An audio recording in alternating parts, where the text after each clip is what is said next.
जय श्री कृष्णा। मेरे चैनल में आप सबका स्वागत है। कृपया मेरे चैनल को सब्सक्राइब करें। चलिए स्टार्ट करते हैं। किस पाप के कारण अगला जन्म भिखारी का मिलता है? प्लीज़ वीडियो को स्किप बिल्कुल ना करें। यह वीडियो पूरा देखें, तभी आपको यह बात समझ आएगी। मृत्यु के बाद इंसान को दूसरा जन्म मिलता है। वह कर्मों के हिसाब से ही मिलता है। इसमें भगवान जी भी कुछ नहीं कर सकते। यह दुनिया कर्मों के हिसाब से ही चलती है। तभी कोई खुश, कोई दुखी, कोई कैसे, सब के अपने अलग अलग दुख होते हैं, क्योंकि सब कर्मों का लेखा जोखा होता है। कथा के माध्यम से हम समझते हैं। एक समय की बात है, प्रिय राधा रानी जी अपनी सखियों के साथ अपने नगर बरसाने का भ्रमण कर रही थी। पूरे गांव में घूम रही थी, कभी इधर कभी उधर। तभी वह देखती है कि एक घर के पास भिखारी आता है। जैसे ही भिखारी आया, एक नौजवान उसे देखकर ही डंडे लेकर उसके पीछे भागता है। यह सब देखकर राधा रानी हैरान हो गई।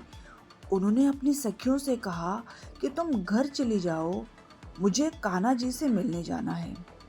राधा जी श्री कृष्ण जी से मिलने उनके राजभवन चली गई और कृष्ण जी के पास बैठी। राधा जी के साथ जो कुछ हुआ वह सब कृष्ण जी को सुनाया। राधा पूछती है, कृष्णा, एक भिखारी का जीवन ऐसे क्यों होता है? भिखारी किस पाप के कारण बनते हैं? इनका जीवन ऐसे क्यों होता है? किस पाप की सजा इनको मिलती है? यहाँ पर कृष्ण जी राधा रानी को एक कथा सुनाते हैं। एक समय की बात है, श्री राम जी अपनी सभा में बैठे हुए थे।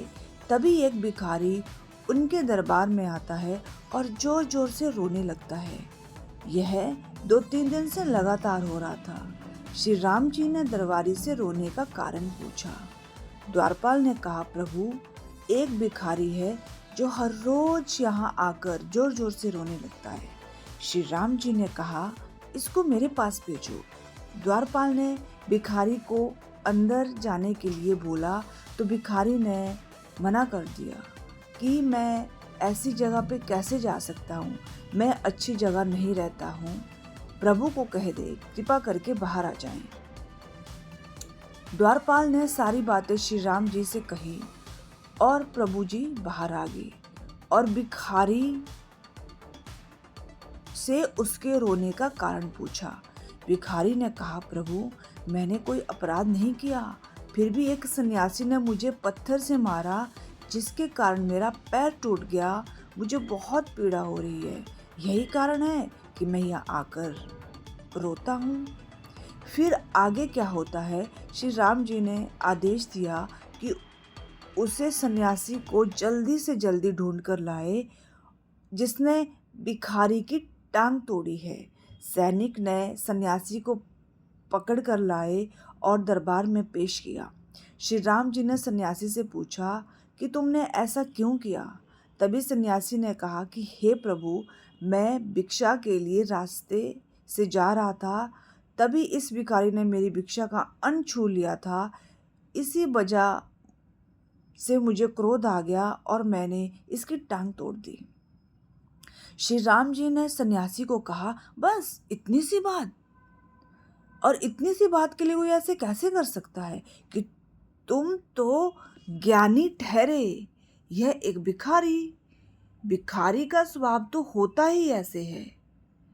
याद रखो, अपराधी भिखारी नहीं तुम हो, तुम्हें दंड मिलना चाहिए। श्री राम जी ने भिखारी से कहा कि तुम जो सजा इसको देना चाहते हो वो दे सकते हो। इस पर भिखारी ने जवाब दिया कि हे प्रभु, इस सन्यासी को आप महल का राजा बना दीजिए, मैं यह चाहता हूँ। भिखारी की बात श्री राम जी ने मान ली।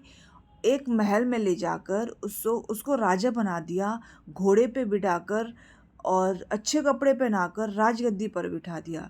सन्यासी मन ही मन में सोचने लगा कि मैं तो कभी सपने में भी यह सब नहीं सोच सकता था कि सोने के सिंहासन पर बैठकर मैं राजा बन जाऊंगा। इस भिखारी ने तो मुझे राजा बना दिया। इस भिखारी को तो अक्ल ही नहीं है। मैंने इसकी टांग भी तोड़ दी, लेकिन इसने मुझे सजा देने की बजाय उल्टा राजा बना दिया। यह सब देखकर लोग आश्चर्यचकित रह गए। लोगों ने श्री राम जी से पूछा कि भिखारी ने सन्यासी को सजा देने के बजाय महल का राजा क्यों बना दिया, जबकि उससे तो सजा मिलनी चाहिए थी। श्री राम जी ने कहा, इसका जवाब तो भिखारी ही देगा। लोग भिखारी के पास गए और पूछा कि तुमने ऐसे क्यों किया। भिखारी जोर जोर से हंसने लगा और कहा कि तुम जानना चाहते हो मैंने ऐसे क्यों किया। उसको दंड देने की बजाय उल्टा राजा बना दिया। तो सुनो, अन्याय करने वाला राजा और घर पर पहुंचा याचक को भगाने वाला इंसान, दूसरों की संपत्ति हड़पने वाला, असहाय पर अत्याचार करने वाला, गरीब पर अत्याचार करने वाला, अगले जन्म तो क्या, जन्मांतर तक भिखारी बनता है। एक राजा भी ऐसे ही होता है, क्योंकि मैं भी पिछले जन्म में राजा था, जिसकी सज़ा मुझे मिली और जिसकी सज़ा मैं आज तक भुगत रहा हूँ।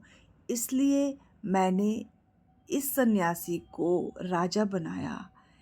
इसका बचा कुचा जीवन समय इसमें बिता लेगा और फिर जन्म जन्मांतर तक भिखारी बना रहेगा।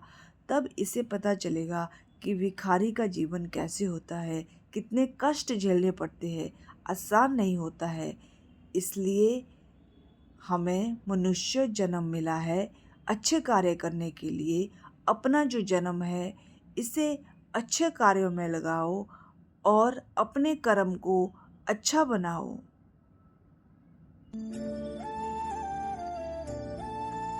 अगर आपको मेरी वीडियो पसंद आई तो प्लीज़ मुझे लाइक, शेयर, सब्सक्राइब ज़रूर करें।